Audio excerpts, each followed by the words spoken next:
The topics we discuss are many. No story too bold to talk about. Strictly our own opinions. But they are opinions from people like you. Welcome to the NAKE'd podcast. Buying Girl Scout cookies and eating Girl Scout cookies, the calories don't count, right?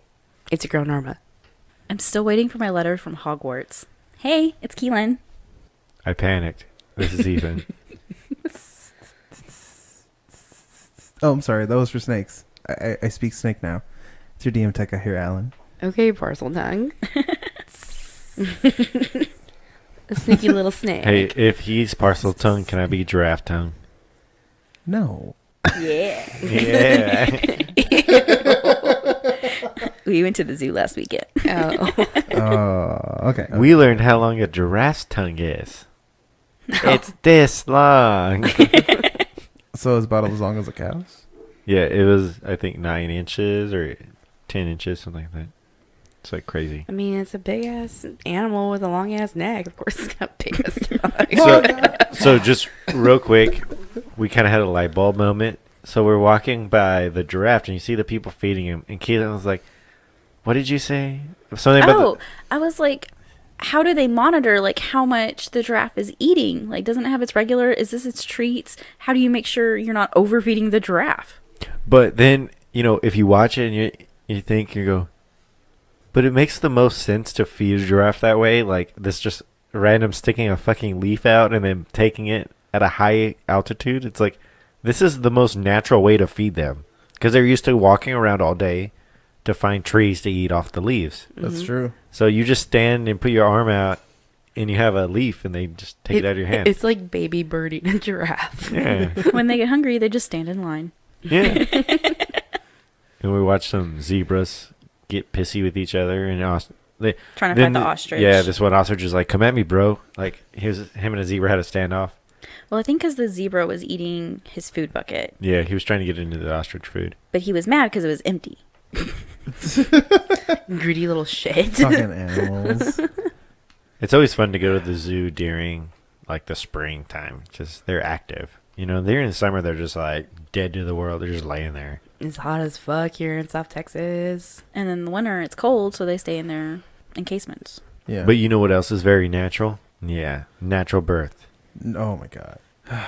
Okay, so Oh, just real quick to lead into this. So I saw this thing pop up today. Dolphins helping humans give birth in the water. Like, so in the 70s, whatever, this person went into the water and these few dolphins came up and started like helping her give birth. I was like, well, it does make sense because they're like the only mammal in water and they're super smart. yeah, they're very intelligent. But yeah, so we're going to set you up with a dolphin birth. I already called SeaWorld. Already called SeaWorld. I think that idea, considering that dolphins rape humans. As long as they're female dolphins. Yeah. They'll help you with a birth. Okay, that makes me feel a little You bit know, better. Female doula. They're mid dolphins. Hell no. If I ever have a child, which, by the way, it probably won't happen, like birth a child, and give me the epidural. Yeah, all the drugs. Give me the doctors. I don't care if the mommy blogs shame me. So talking on natural births, though, because the thing Alan brought up, like, where do y'all two stand on natural births?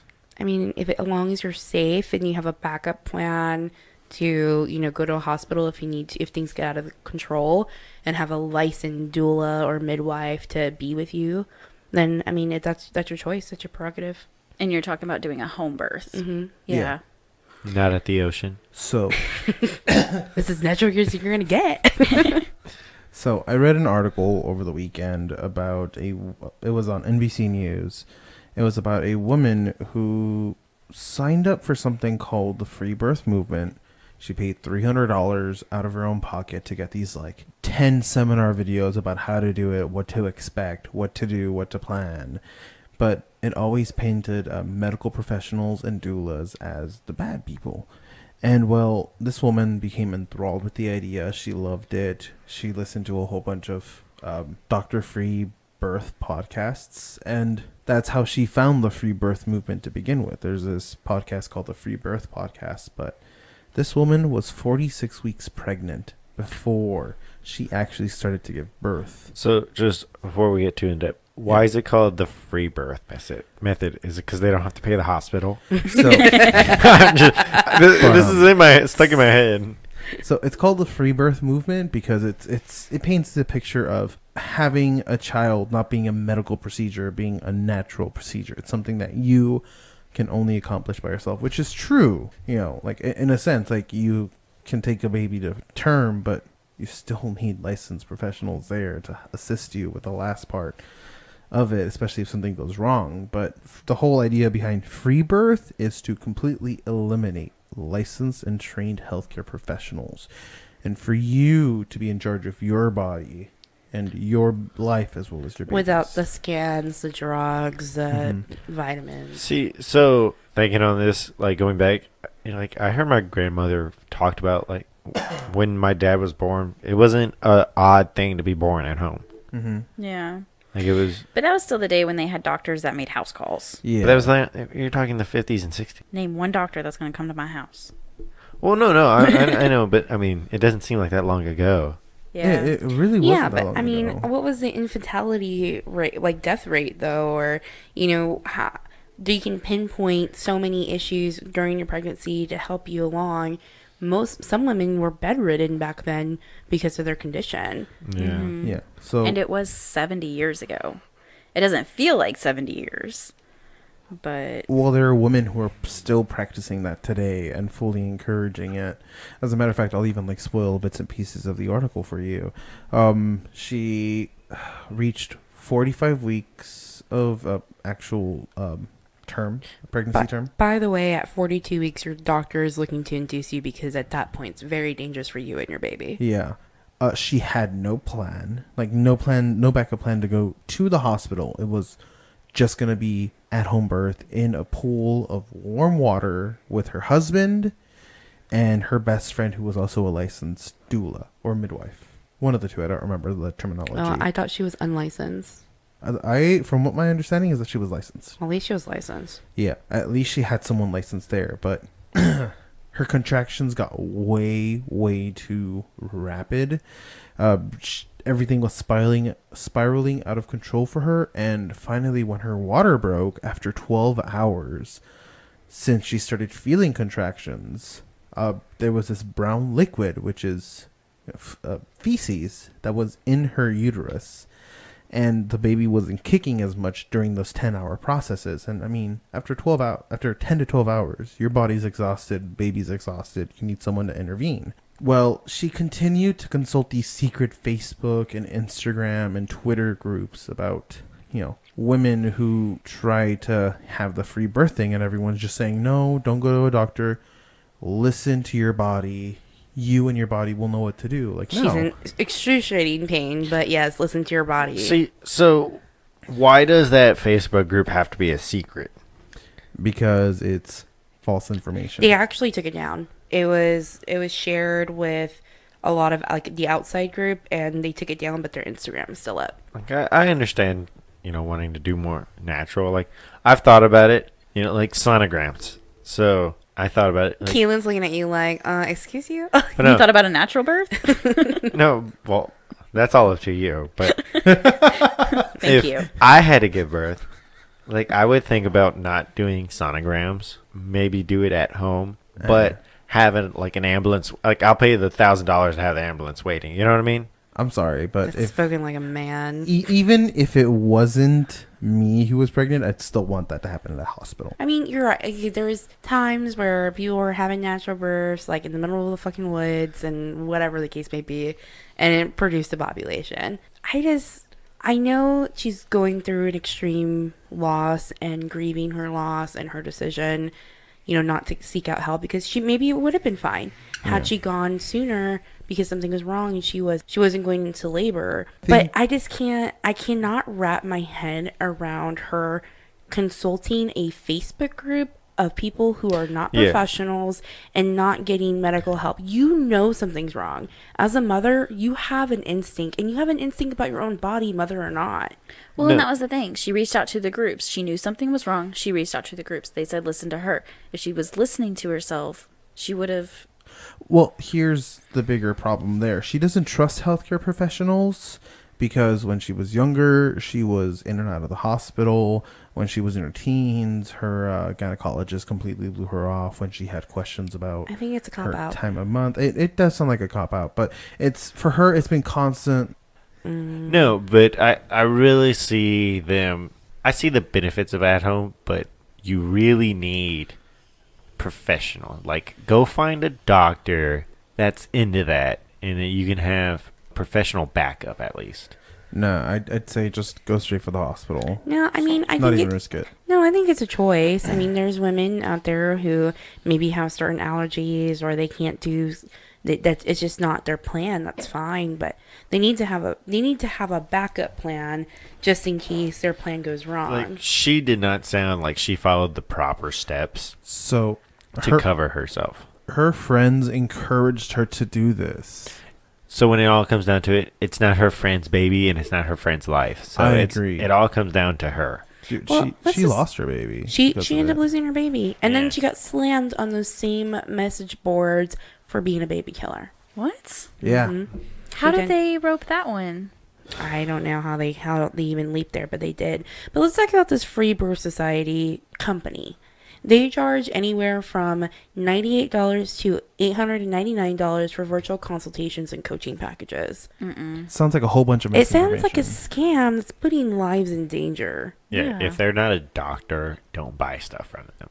I think I it comes agree down with to that. I think it just comes down to being educated and not letting random people on the internet tell you what to think. Yeah, don't fall for the snake oil salesman. There was something that professor of mine in college told me, like when I first started college. He told us all to Google, Jewish facts or something to that manner, and Sorry, among did the you just say Jewish facts? Jewish facts, like search for information on the Jewish culture, and the religion and everything. So not culture, religion. My mistake. So we all did as a collective. We ended up seeing on the first 5 pages of Google, 5 links of Google, one of the top 2 links gave factual information, but the organization that owned the website was a pro-Nazi organization. Misinformation has been around for years, and That people story took are, a wild ride. yeah, Yeah. yeah, it did. That was a lot, right? I'm sorry for the wild ride, but it all leads back to misinformation. You have to be able to validate the websites and the sources and the information that you're gathering on the internet because there's just way too much of it. Yeah, like the internet has a lot of benefits nowadays, Mhm. but it also has a lot of baggage that comes with it. Some benefit you can kind of guess of that kid that was being bullied in Australia. Yeah, Quaden Bayles. Yeah, for sure. There was conspiracy going on around about him afterwards. He had an outpour of outreach, and everybody, was, you're not alone in this. And then all of a sudden, everyone starts attacking him. It's like you don't have to automatically attack people on the internet. So yeah, like just backing it up. So this boy, he's a 9-year-old from Australia. His name's Quaden Bayles. His mom posted a video on social media of her son crying after school and basically just saying he wants to end his life because kids are bullying him, and the mom's saying anti-bullying doesn't work. We need to find a better solution. My kid's suicidal every day. So it went viral. Tons of celebrities saw it. People sent him like videos like Brad Williams, Hugh Jackman, other celebrities that really didn't have anything to do with it, but they were just out reaching out and saying, I'm your friend, like don't worry about what anybody has to say, like I got your back. And even Brad Williams, he set up a GoFundMe to send the kid to Disney World. And as of this morning, it was like $400,000 in it. And, Yeah. And the family's donating the majority of it to charity. Mm-hmm. Which I think is pretty noble. Yeah. Well, ever since that all started happening, conspiracy rumors start going around. A video surfaces of him flashing some money, and rumors start flying that he's actually a 19-year-old man, and this is all fake and staged. But there's actual people who are close to the family, know them personally, know for a fact he's 9 years old. And then there was the news story like a couple of years ago when he was younger Yeah. So when he was 4, there was a news story done because his mom wants to promote like awareness. Yeah, that was the second attack everyone started leveling. Well, his mom's just using his dwarfism to get famous. Yeah, as a ploy to get famous or to get community That's funds just- together. That's just ridiculous. And you know, it's funny is that a lot of people believed it because not too long ago there was a case where this little girl was adopted by this family but ended up being a 21-year-old that had dwarfism. So it was a crazy story, but everybody believed it right off the bat. So not only was this kid getting bullied at school, right, which seems so small now, he's getting bullied by people all over the world. All because his mom wanted people to stop bullying him. Exactly. Like, how counterproductive was that? Like, because of that stuff, I didn't want to log on Twitter today. It's just so sad. Like, he's a child. Number Yeah. one. You know, we talk about politics and some people drag people in politics for their kids, and we should just all have a general rule that kids are off limits. Be an adult. Keep your shitty comments to yourself. You learned it back in school. You don't have anything nice to say, then don't say it at all. Yeah. As much as I don't approve of the internet completely bashing this kid, I am a little proud of them to question whether or not it's real. But I don't think the mother did it with like ill intent. I mean, as it is, they've taken down all of their social media, video and everything. Seeing the fact that she didn't ever ask for anything. Mm-hmm. All she asked was for people to talk to their kids to stop bullying her son. So I get that. Brad Williams set up the GoFundMe because, you know, Brad Williams actually has the exact same form of dwarfism as this young child. Mm-hmm. So he was relatable, and he was like, okay, let's send him to Disney World. Let's start a GoFundMe. Let's make him happy for a little bit. Yeah. And then, you know, Hugh Jackman as one of the most biggest name of Australian actors. Like, of course, you want him to say something, and hopefully something good comes out of it. But, yeah, people just stop picking on kids and making them cynical. And kids, stop being assholes. Seriously. It comes down to parenting. Do you speak kindness to your children? Do you think about your interactions with them daily? Do you start their day by yelling at them? Think about your impact on your kids because they take it out on other kids in school and it's not okay. Well, and they see how, you know, their parents treat servers, retail workers, and things like that. You know, are they bullies to them? Or they treat them like an equal, like they are? Yeah. Like, I make sure to like acknowledge all of our servers whenever we go out. By name. Yeah. Sometimes a little creepy. It's a little creepy. Sorry. Yeah. It's a server for like 5 years. That's creepy. So, as I've never worked at a restaurant, but I was around a lot of servers. Bare minimum, talk to them. Yeah. Like, if they come up, you answer their questions, and you go back to your conversation. Yeah. Like, ignore them unless you want something. It makes their job so much easier. I like used to walk around my tables and just like to check on them.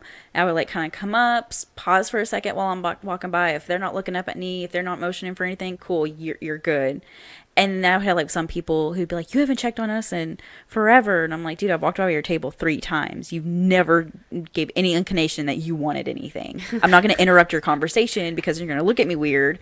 Neither of us want that. Dude, no, there's times where we've had servers are like, are you guys good? Are you guys good? Every 3 minutes. And I'm like, dude, let me eat my food. Yeah. So often now it's like, I will tell you. I'll tell you if I want something and when I want it. And you know what's not a fucking disaster? The NAKE'd podcast. Ayo. Ayo. I don't know. It's kind of a flaming cart rolling down a hill, but Hey, it's still rolling. Hey, we're having fun. Jesus took the wheel. He's in charge. Jesus, right now. take the wheel. Take it from my All right, here you go. All right, guys. Well, check us out. Our website is www.officialmillennials.com and check out our blog posts too. Yeah, we release new episodes every Friday at 9 a.m. You can find everything that we do, our streams, other projects, all on our website at officialmillennials.com. Yep. Don't forget to check out our YouTube, leave some comments, and share with your friends. And if for 1 week only, we're going to have a special going. Autographed arm slings by Alan. It's look, dude, my thumb hurts. Okay, that's why I have it on. I have a wrist thing on right now. I don't want to make fun of him. I'm trying not to make fun of people. Make fun of me. But all the whole time I was like, that's such a fucking tech guy. Like, oh my god. Injury. Yeah, like I'll be like, oh shit, my knees or my feet hurt. He'll be like, oh, my wrist hurts. Dude, it's my thumb. I got the carpal tunnel. Yeah. I got the carpal tunnel in my thumb. Leave Brittany alone, okay? Look, dude. Look, I hit the spacebar a little too hard, so now it hurts, okay? The older I get, the more I understand 2007 Brittany. Yes, for sure. All right, bye everybody. Bye, guys. Bye. Keep the clippers away from Kielyn.